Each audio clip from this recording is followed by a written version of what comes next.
আসসালামু আলাইকুম। ভালো আছেন সবাই? বিসমিল্লাহির রহমানির রহিম।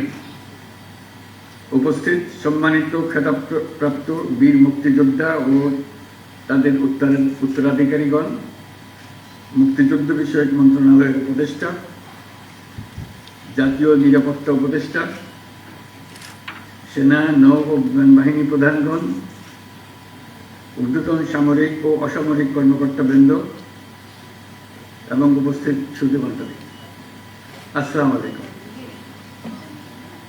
1971 সালের এই দিনে আমাদের সশস্ত্র বাহিনীর অকুতোভয় সদস্যবৃন্দ এবং বাংলাদেশের আপামর জনসাধারণ সম্মিলিতভাবে দখলদার বাহিনীর বিরুদ্ধে সমন্বিত অভিযান সূচনা করে। সেই ঐতিহাসিক অভিযানের ফলে আমাদের বিজয় ত্বরান্বিত হয় এবং সৈনিক জনতার অভূতপূর্ব আত্মত্যাগের ফলশ্রুতিতে আমরা স্বাধীন ও সার্বভৌম বাংলাদেশ অর্জন করি। আমি আজ গভীর শ্রদ্ধার সাথে স্মরণ করছি স্বাধীনতা যুদ্ধে শাহাদত বরণকারী সকল বীর শহীদদের এবং মহান আল্লাহর দরবারে তাদের বিদেহী আত্মার মাগফিরাত কামনা করছি। আমি সকল বীর মুক্তিযোদ্ধা পরিবারের সদস্য এবং সম্মানিত যুদ্ধাহত বীর মুক্তিযোদ্ধাগণের প্রতি আন্তরিক শ্রদ্ধা জ্ঞাপন করছি। তাদের পরিবারের অনেকে আজকে উপস্থিত আছেন, তাদেরকে আবারও সালাম জানাচ্ছি। একই সাথে আমি গভীর শ্রদ্ধার সাথে স্মরণ করছি জুলাই শহীদদের। সশস্ত্র বাহিনী বিভাগের এই আয়োজনে যে সকল খেতাবপ্রাপ্ত বীর মুক্তিযোদ্ধা ও তাদের উত্তরাধিকারীগণ উপস্থিত আছেন, তাদের জন্য রইল আমার বিনীত শ্রদ্ধা। মুক্তিযুদ্ধ বাংলাদেশের ইতিহাসের সর্বকালের সর্বশ্রেষ্ঠ ঘটনা, যার ফলে পৃথিবীর মানচিত্রে বাংলাদেশ একটি স্বাধীন সার্বভৌম রাষ্ট্র হিসেবে প্রতিষ্ঠা ও পরিচিতি লাভ করেছে। দেশ স্বাধীন করার মহান ব্রত নিয়ে ৭১-এর 25শে মার্চ রাত থেকে বাঙালি সেনারা সেনানিবাস ত্যাগ করে সশস্ত্র যুদ্ধে ঝাঁপিয়ে পড়েন। একই সাথে এই দেশের কৃষক, শ্রমিক, ছাত্র জনতা, সাধারণ মানুষ সকলেই যা কিছু আছে তাই নিয়ে যুদ্ধে অংশ নেওয়ার জন্য এই যুদ্ধে একটি জনযুদ্ধে রূপান্তরিত হয়। মহান মুক্তিযুদ্ধকে সাংগঠনিক রূপ দেওয়ার জন্য এক পর্যায়ে যুদ্ধরত সকল বাহিনীকে বাংলাদেশ ফোর্সেস নামে সংগঠিত করা হয় এবং সমগ্র বাংলাদেশকে 11টি সেক্টরে ভাগ করে সাহসিকতার সঙ্গে যুদ্ধ পরিচালিত হয়।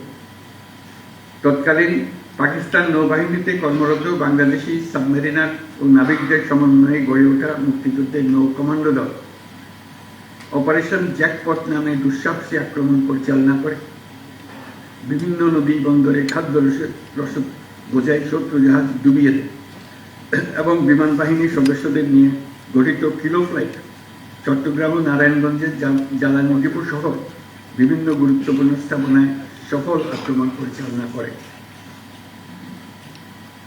এইসব দুঃসাহসী অভিযান আমাদের মুক্তিযুদ্ধের ইতিহাসে চিরকাল পরম উজ্জ্বলতায় উদ্ভাসিত থাকবে। মহান মুক্তিযুদ্ধে সশস্ত্র বাহিনীর অবদানকে সাধারণ মানুষের আত্মত্যাগের সঙ্গে একীভূত করার উদ্দেশ্যে প্রতি বছর 21শে নভেম্বর পালিত হয় সশস্ত্র বাহিনী দিবস। আজকে সেই দিন। এই দিনে খেতাবপ্রাপ্ত বীর মুক্তিযোদ্ধা ও তাদের উত্তরাধিকারীদের সান্নিধ্যে আসার সুযোগ পেয়ে আমরা সকলে অনুপ্রাণিত। মহান মুক্তিযুদ্ধে বীরত্বপূর্ণ অবদানের স্বীকৃতিস্বরূপ বীর মুক্তিযোদ্ধাদের কল্যাণে বিভিন্ন কার্যক্রম পরিচালিত হচ্ছে। ভবিষ্যতেও এই ধারা অব্যাহত থাকবে বলে আমি আশাবাদী। সময়ের আবর্তে অধিকাংশ বীর মুক্তিযোদ্ধা আজ বয়সের ভারে ভারাক্রান্ত। দেশের বিভিন্ন স্থানে ছড়িয়ে থাকা বীর মুক্তিযোদ্ধাদের আনুষ্ঠানিকভাবে সম্মান জানানোর জন্য সশস্ত্র বাহিনী বিভাগ, সেনা, নৌ, বিমান বাহিনী প্রতি বছর সশস্ত্র বাহিনী দিবস উদযাপনকালে যে উদ্যোগ নিচ্ছে তা নিঃসন্দেহে প্রশংসনীয়। এই জন্য আমি তাদেরকে আন্তরিক ধন্যবাদ দিচ্ছি। বৈষম্যহীন, শোষণহীন, কল্যাণময় এবং মুক্ত রাষ্ট্রের জন্য যে স্বপ্ন নিয়ে মুক্তিযোদ্ধারা দেশ স্বাধীন করেছিলেন, আমরা তাদের সেই স্বপ্ন পূরণে অঙ্গীকারবদ্ধ। আমরা এখন থেকেই বাংলাদেশকে এমনভাবে গড়তে চাই যেন দেশের জনগণের সকল ক্ষমতার উৎস হয়। বাংলাদেশ যেন বিশ্বের দরবারে একটা মানবিক ও কল্যাণকর রাষ্ট্র হিসেবে সমাদৃত হয়। প্রযুক্তি, অর্থনীতি ও সামাজিক উন্নয়নের ক্ষেত্রে উন্নত বিশ্বের সাথে তাল মিলিয়ে আমাদের এগিয়ে যেতে হবে। সেই লক্ষ্যে আমাদের তরুণ সমাজ যেন সম্পদের সীমাবদ্ধতা থাকা সত্ত্বেও মেধার ভিত্তিতে নিজ নিজ সৃজনশীলতার বিকাশ ঘটিয়ে দেশ গঠনে অবদান রাখতে পারে, আমাদের সেই পরিবেশ নিশ্চিত করতে হবে। জুলাই 2024-এ নতুন বাংলাদেশ গড়ার যে সুযোগ ছাত্র জনতার সাহস ও আত্মত্যাগের বিনিময়ে আমরা অর্জন করেছি, সেটাকে কাজে লাগিয়ে আমাদের সুন্দর সমৃদ্ধশালী ভবিষ্যৎ গড়তে হবে। বীর মুক্তিযোদ্ধা, শহীদ, আহত এবং জীবিত ছাত্র জনতার কাছে আমরা প্রতিজ্ঞাবদ্ধ থাকতে চাই যেন তাদের দেওয়া সুযোগ কাজে লাগিয়ে আমরা বাংলাদেশকে পৃথিবীর সামনে গণতান্ত্রিক উত্তরণের একটি দৃষ্টান্ত হিসেবে উপস্থাপন করতে পারি।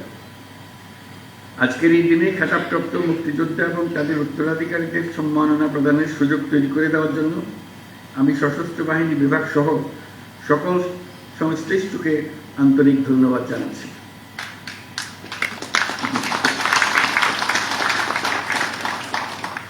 পরিশেষে আমি সকল বীর মুক্তিযোদ্ধা এবং তাদের পরিবারবর্গ সহ সমগ্র দেশবাসীর সুখ, শান্তি ও সার্বিক মঙ্গল কামনা করছি। মহান আল্লাহ আমাদের সহায় হন। ধন্যবাদ। খুদা হাফেজ।